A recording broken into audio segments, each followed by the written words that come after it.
We awaken to the trickling of water in our base on Arrakis, ready for part 6 of our Dune Awakening survival journey completely alone. Today we'll be continuing the main story quest by trying to get our hands on an Ixian decoder, clawing our way up the ranks of the Atredies, completing contracts and more, but a huge setback is lurking in the shadows. Let's go. Before we got started for the day, I headed out to the Vermilius Gap to gather a bit of complex machinery as we're running quite low. This was maybe half an hour before the Coriolis storm hit, and let me just say, don't do this. Trying to drive in these winds is a bit of a nightmare, just be sensible and wait till afterwards. Me being deeply unsensible, I carried on anyway, and we got our hands on some complex machinery, alongside a bit of iron ore, and headed back home to let the storm pass. Once it had cleared, we also needed to grab some flower sand. I've managed to use up most of it, but we do have a new static compactor that I crafted, so I headed to a nearby patch and slurped up some sand until the worm came by. Well, about that. Where's the worm? It seemed like server shenanigans were afoot once more and the worm had disappeared. Nevertheless, we don't abuse it. I simply just filled up my inventory and my sandbike and then scooted back to base. Speaking of base, it's that time of the week again. We currently owe a bit of that dreaded tax. There's no getting around it. We'd have to give our pretty pennies away to the Emperor, so I headed over to the Anvil and took the taxi over to Arrakis, not only to pay my taxes, but to hand in the advanced training quests I've had in my inventory for a good while now. I firstly headed over to the Mentat, who, after examining our findings, asked me to take a mimic film over to a familiar character. To present our findings to Thufir Hawat.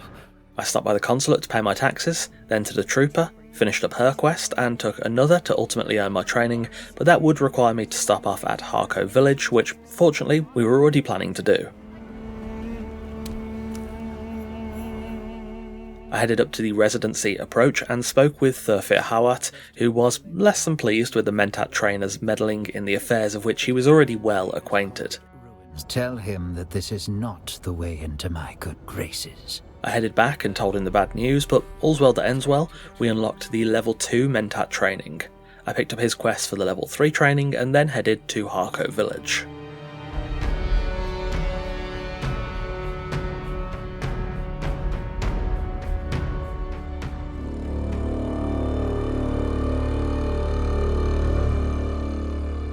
Harkonnen is a grim contrast to Arrakis, to say the least. Whereas the home of the Atredies is smothered in sunlight, Harkonnen village is drowned in night with the sounds of screams and rattled chains.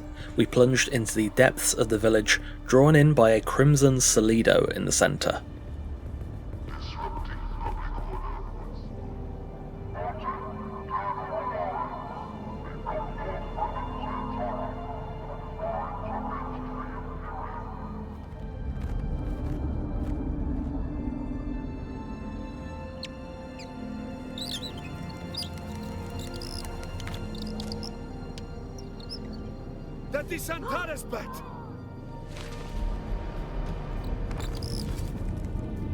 You are not the lion, but that is his beast.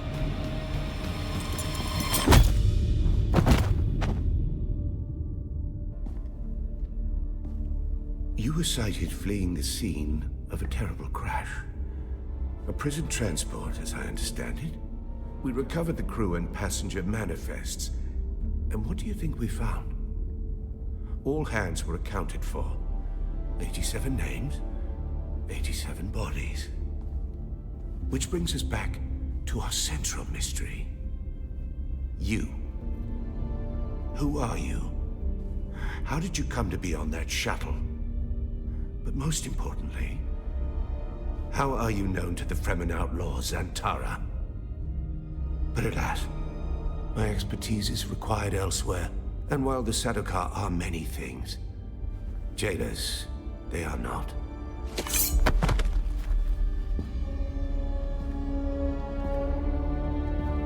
No slight to you, Tors. I just thought that this interrogation might benefit from my visage.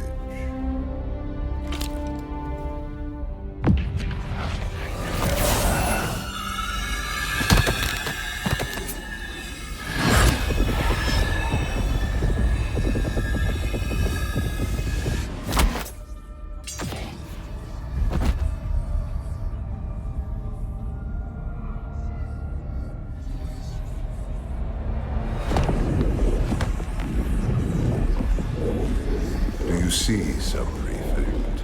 Hypnoligation. This prisoner was deliberately layered with a compulsion, and my face is the trigger. Enough of this. So a mystery within a mystery. Well, that was odd. Count Fenring, through the safety of a Solido projector, asked me of my arrival, unaccounted for, on the transport ship that Xantara had shot down. He eventually asked me to work underneath him, and upon agreeing and leaving, the outlaw Xantara met me in the back streets of Harko, urging caution with Fenring. With even more questions and even less answers than I had 10 minutes ago, I waited for Tuco, the trooper trainer's contact, in the back alleys. He didn't show, so I stopped by the bar to ask after him, and after slipping the passcode and sneaking a glance at a ledger in the back room, Anushka behind the bar thought I should check out a dead drop back in Jabal Ifrit. In the eastern alleyway, I found Jocasta Cleo, the Bene Gesserit trainer, and picked up her training quest, needing to deliver some Fremen religious texts I could find back at the Mirza bar. I also found a cosmetics trader, so, I had to buy a little something. Ooh. Last of all, we met with Alara Tuek in the Samuta Lounge at the behest of Count Fenring, where she gave me a task of assassination. The first target? Peter the Glutton at the Kadir's Shadow Slaver base. With our loose ends somewhat wrapped up, we returned back to Haga Basin feeling significantly more confused than we did before. I don't think that's supposed to look like that. Well, we're back in Haga Basin, and so is the worm apparently, and we've got lots of stuff to do. However, before all that, I think it's time we give our base a bit of a facelift. I've been stacking up some plastone using the basalt we gathered earlier, and I think we've got enough to do some renovations. Now, to be fair, retrofitting a base with a new set in Dune is a bit of a pain. It's one of my few complaints about the building set, but we shouldn't have too many issues here. We can move stuff around inside the base while we renovate, and then just put it back when we're finished. I'm going to expand it out a little more too, just to give us some extra space.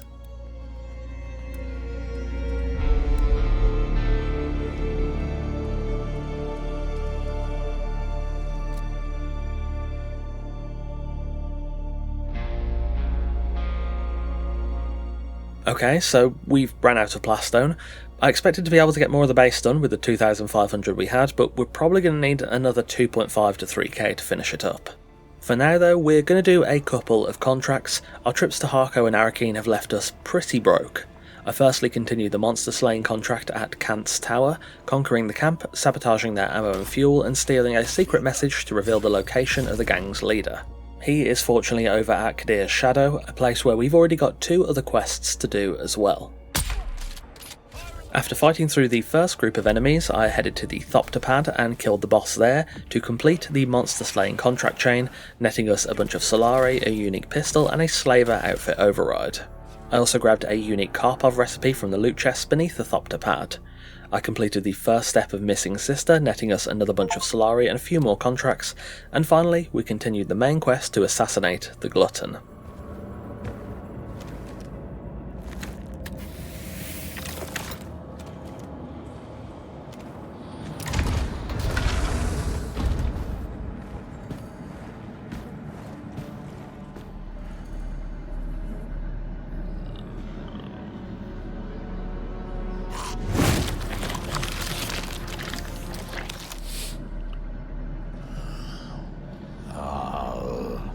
There you are. Your scent gives you away, assassin. Do you ever feel compelled? Morsel. Are you driven by something you cannot define? Do you control it? Or does it control you?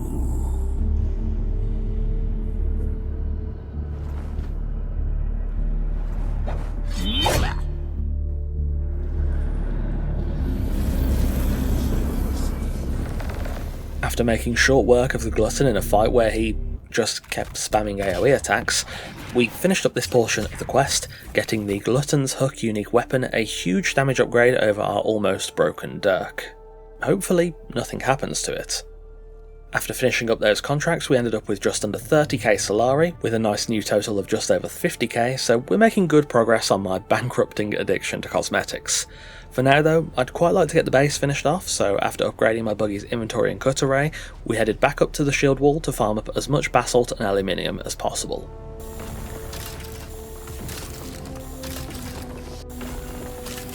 After about 30 minutes our buggy was full of both, and after cooking up the plastone back at home we could finally finish up the base, for now.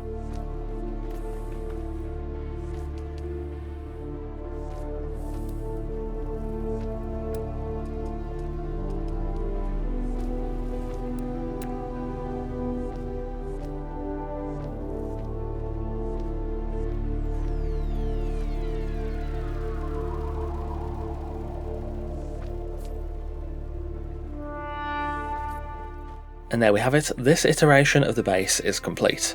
I should probably take this moment to unveil one of my biggest secrets of this playthrough. I had no plan with this base.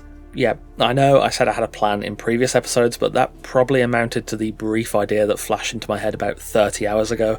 I've kind of just been winging it since then, but it's worked out alright. I'm actually really happy with this base. The only issue is I'm kind of low on lights, especially on the upper floors. 30 just is not enough to properly light this space, but we'll be fine once we're able to use the big ceiling lights later on. We just need some seeds from another biome. The final task for today takes us back to our old friend the Rift, to find a woman named Katrina Chloros and ask her about the location of a crashed ship named the Kytheria. It seems Anton, our Atredies recruiter, has a keen interest in both this woman and the shipwreck itself. This should be pretty easy, I thought, until I crashed. Oh my lord.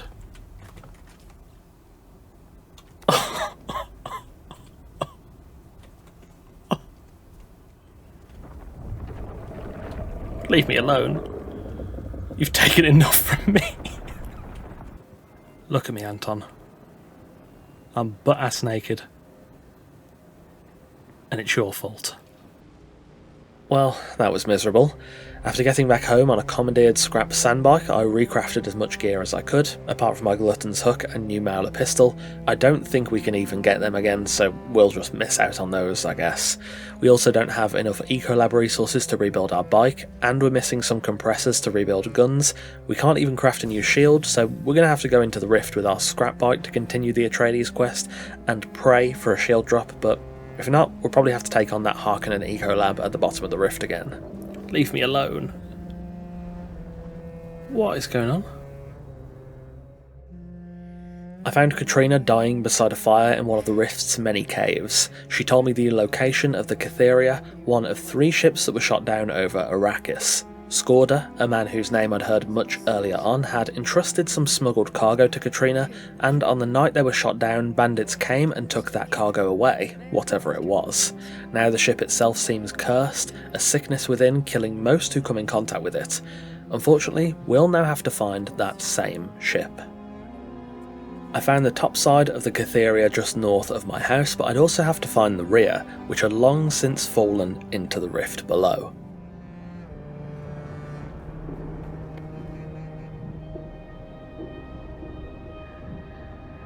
The lower wreck of the Kytheria is a large and dark ruin, but most importantly it's an expansive PvP zone.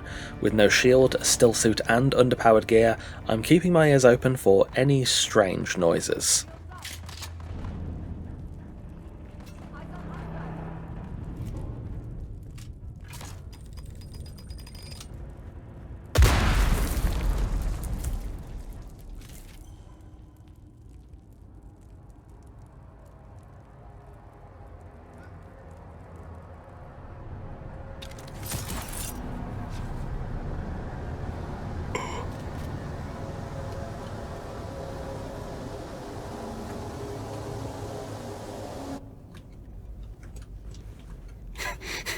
Crouch of Peace. The Crouch of Peace never fails. Well, I believe the Crouch of Peace has been respected. I think this guy is also doing the quest, so he probably wants to fight about as much as I do, which is, of course, not at all.